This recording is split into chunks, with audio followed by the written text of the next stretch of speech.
just, scouting report. I know it's most of his strengths and his weaknesses, and tonight we, exploited them and attacked it very well. Cedric, as Steve said, you haven't played as many minutes before here. What was it like to kind of get into a rhythm and really be out there, significant minutes tonight to kind of get home? It was fun, man. It was fun, and these guys, they see, everything, everything that I can do in practice, and this guy to my right, he always telling me to stay ready, So just really being able to go out there and show that tonight, man, it was really fun.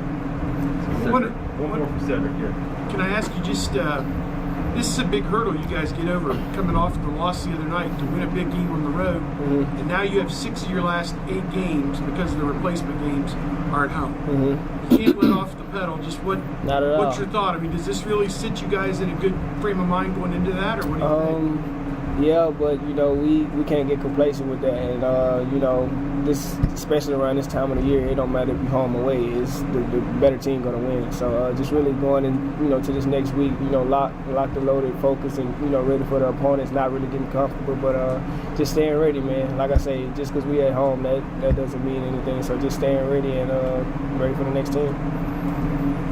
EJ, how big was it to get that? Okay. Thank you. Great job, Cedric. Adam, I'm going to jump right in front of you here, if that's all right.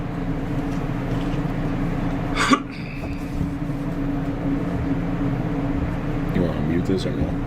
You're not taking any questions, they're just recording. Oh, okay. How important was Cedric tonight for you guys with 12 points off the bench? Huge. I feel like guys, people kind of knows that Cedric is a great scorer. Like, no matter when, where, coach puts him in the game, I feel like he's going to get a bucket, and it's crucial. Like I said, I tell everybody to stay ready. Honestly, everybody's going to have their big moments, and we're going to need everybody down the stretch. So. EJ, fairly or unfairly, there were a lot of questions asked after the Rutgers game. The way it goes down, you're not getting a lot of touches in the last couple of minutes. What did it feel like? What was the mindset coming into this to respond the way that you did as a team and the way you did individually? Play some defense. That's what, we couldn't get a single stop the last 4 minutes of that game, but I feel like tonight we came on and did a great job on the defensive end. And it started with me.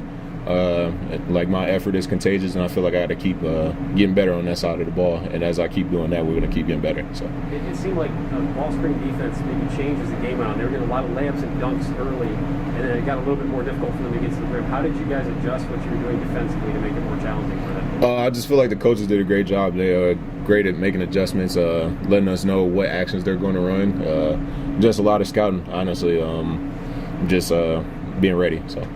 EJ, it seemed like you guys were in a very similar situation tonight as you were at the Rutgers game, like up 8 with 3.5 minutes to go. Did that ever come to mind for you? Like, it's coming back to, like, kind of getting revenge on what you guys weren't able to do on Wednesday? Did that come up at all? Or?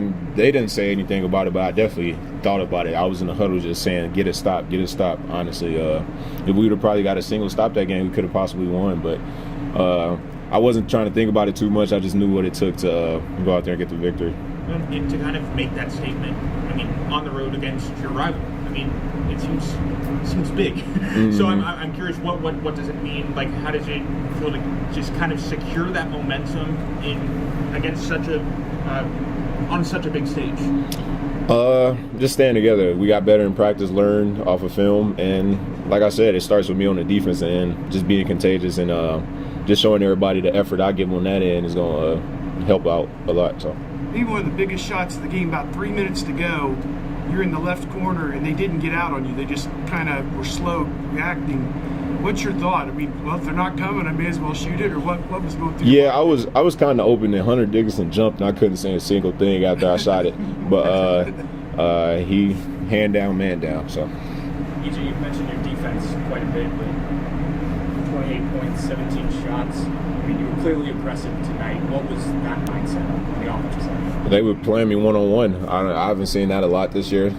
People not sending lots of help, so I just did what I usually do. I don't force anything. I just felt like I played my game.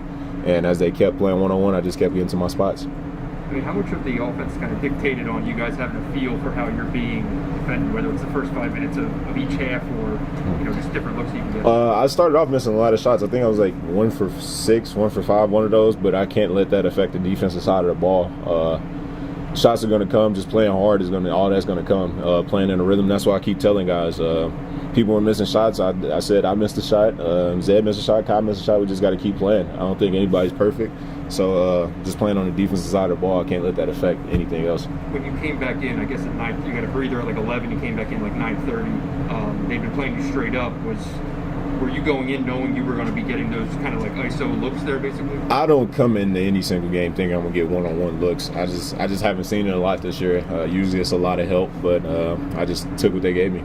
It seems like, was this as aggressive as you guys played this year? Do you feel it? I feel like we came out with some bite, honestly.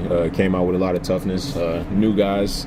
I feel like this was their first experience of the rivalry, but a couple guys on this team knew what it takes.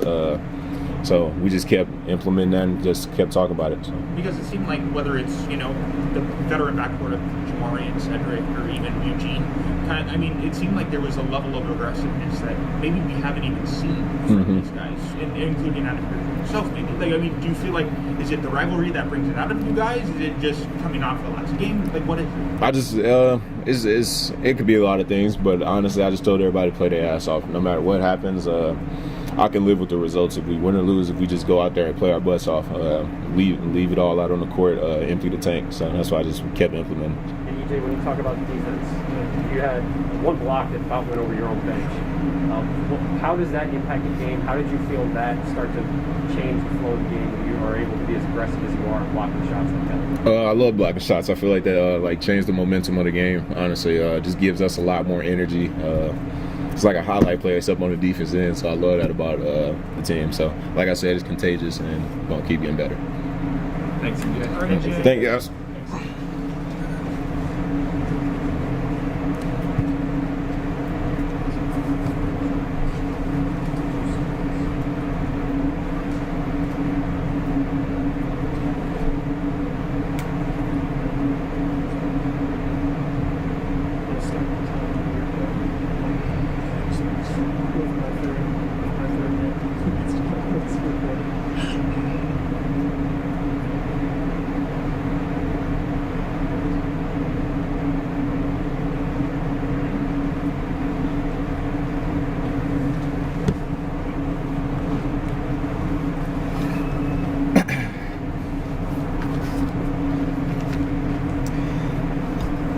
All right, guys. Listen, obviously great win, great road win. Tremendous respect for this team here that we played. I think they're really good. They're well coached. They're talented. Juwan does a great job. It's a great road win. I think it was certainly a collective effort from a lot of guys. We responded from obviously a gut punch the other night, and responded like I felt like this team, and I didn't know if we'd win or not, but I knew that we would respond the right way because of the leadership of our group. I thought Kyle and EJ and Justin and Jamari really led this group the last couple days. It's becoming a player-owned team, which is what you want, and I'm proud of them. Obviously, we have these guys again here on senior night. We'll need to be even better. We need to have a good couple days of preparation for Minnesota. EJ was very clear that he wanted to talk a lot about defense and playing with more bite on that end. Will somebody please, sorry to cut you off, will somebody please, outside of the people who follow our program, and you guys do, start talking about EJ as a player of the year in this league. He is deserving. He is deserving to be in that conversation as a player of the year. And I'm on him as much as everybody every day. But I don't hear his name mentioned. I don't know why I don't hear his name mentioned. Okay? Granted, we gotta keep winning, we gotta win more, whatever. But he's got to be mentioned in that conversation. The year he's had has been phenomenal. And to your point, he's getting better at leading on that end. And he's asking a lot of it's asking a lot of him. But he should just want to talk about defense because he was phenomenal on offense, but our team defense cut us off. But please, he's deserving of being in that conversation. His year's not over. He's got to keep working, but EJ Liddell is deserving to be in the conversation of Player of the Year in this league, as long as we keep doing well. Sorry, I didn't mean to cut you off. No, that's fine. The way that he was able to impact the game at that end, obviously blocking shots, but it just seemed like as a team you were allowing some dunks and layups early, but it got tighter as the game went on. How are you able to start affecting them with your defense, and how big was EJ as part of that? Oh, I thought he had a couple tremendous blocks. I thought individually he got caught behind the post too much. I thought he got tired, and I probably should have pulled him out. But Cedric's plays were, I thought, in some ways the difference of the game. Charge he took, the 2 loose balls, the offensive pop he gave us. I thought he was tremendous. I thought Kyle was really good at battling, obviously a really talented player in Dickinson. Along that line with Liddell, 5-point game with 3 minutes to go. They failed to get out on him in the corner. He makes a shot. Basically, you're in a really good spot after that. You're up 8. Is that the kind of play a Player of the Year makes it? That's the shot of the game in some regards. Yeah. Well, we've been up 8 in the last couple minutes before. So, as a coach, it's a long game from that point, Steve. But yes, that is a big time shot from a big time player. They were changing their defenses, Steve. So they really bothered Purdue. Now they played them the second time in a week, but they really bothered them with their changing defenses. In that particular possession, Steve, they had changed their defense, and we were able to space them kind of with 5 out in the corner, and EJ made a big play. He also talked about he's not used to getting that much one-on-one coverage. Yeah. How do you see a player like that when he recognizes that is different than in a lot of games? How did you see him? I don't know if that changes the mentality, but how did you see him take advantage of that? We were okay with him dribbling into post-ups. It's not always the prettiest offense when you're kind of dribbling into a post-up, but he's really good with that, Adam.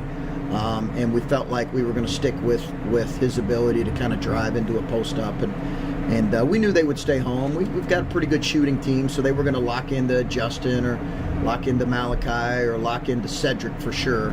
We knew that we knew going in that it would probably be single coverage with him because their length's really good. Along those same lines, you guys only shot 11 threes. That's the fewest of the entire season. I'm assuming a little bit of that is by design, but how much game flow is that when you see a team, your guys, not your coaching staff, but your guys recognize what they need to do to win a game? Yeah. Does that show a lot of maturity, growth, or is that just the way the game kind of works? No, I think a little bit of both. I think we took our team's best shot for most of the night. We talk about that a lot, TBS, or team's best shot. We want to be aggressive, want to attack. We shoot a lot of threes. We're fine shooting a lot of threes.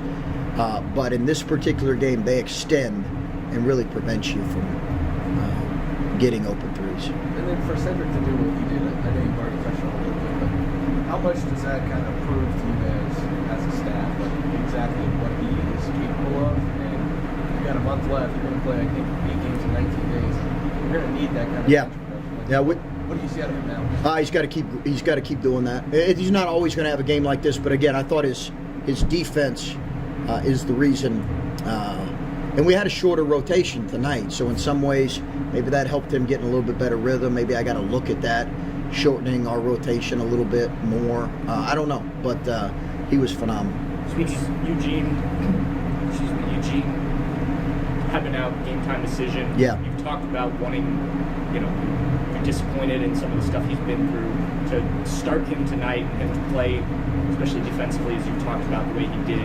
What did you see out of him to put him in the starting lineup, and then how did you think he responded? I'm just, I'm really proud of Gene's continued growth as a player. I think he's got a foot that's bothering him right now, but he fought through it. He needs to continue to fight through it because we need him. But I think he is important for this group. He's important for our program now and moving forward. And he's got an ever-evolving game. He's a bigger wing, which you need at this level. He's got versatility on both ends, so I was proud of him. Speaking of Cedric, hitting a jumper, when he hits the jumper with 3.5 minutes to go, you're up 8. Do alarm bells come on? Like, you go in your head knowing what happened on Wednesday, or what was that like? Yeah, I was asked that question earlier. Not really.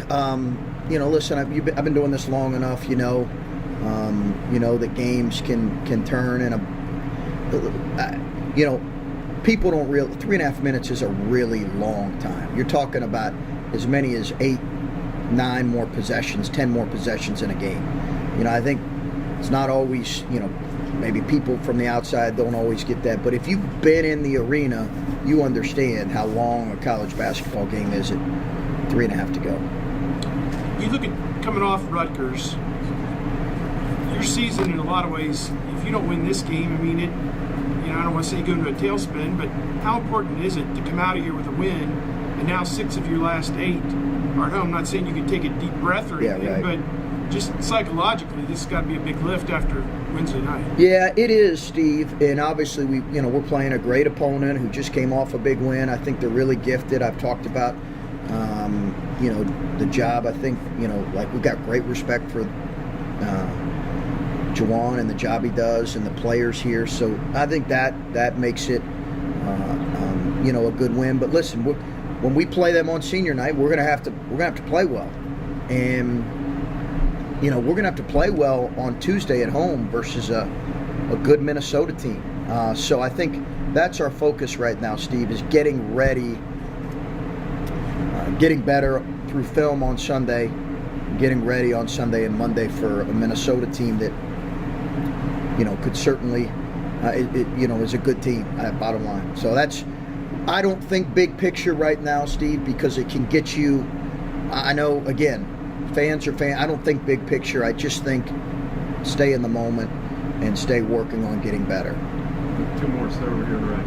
Chris, I guess when it comes to EJ and just like what you're putting on him, whether it's minutes being played or whatever, just how much are you going in with an idea of, minute here, minute there, we're going to get him out, get him right back in at 9:30, Yeah. Have you played that out? A lot, and you're probably happy you just missed my rant about EJ and him being player of the year, in the player of the year conversation and deserving of that. It is something I think about a lot. Can we get him a minute right before the media? Because we see it most in his defense, and we need him a lot defensively. But we see it as kind of effort plays and defense when he's really tired, and he has such a load offensively he carries for us. So I was aware of that late. I took him out late against Rutgers, and to be honest with you, I wish I would have subbed him better in the last 8 minutes because he got tired in that game, and I didn't think I subbed him as well as I needed to, and I was a little bit mindful of that. That's why I used a timeout when I did. As you mentioned Kyle earlier, and you look at the box score, I haven't looked at it, but I don't think he's going to jump off the box score in this game, but it was clear he was giving you some things that Kyle Young gives you. And I know his statistics haven't been what they normally are lately, but is he starting to get into something where even if he's not giving you points, rebounds, whatever, he's giving you the effort plays that don't show up? No doubt. We don't come close to winning the game tonight without Kyle, and I don't know what he scored. I don't know what his rebounds were. We don't come close. He battled a bigger guy, a really talented player. Deflected balls, was able to switch some and get some and change some shots with guards, got some extra possessions, fought like hell like he normally does. He's listen, games, a lot of games matter to him. This one, about an Ohio kid, this one means a lot to him. Thanks, Coach. Thanks for Okay. All right, guys.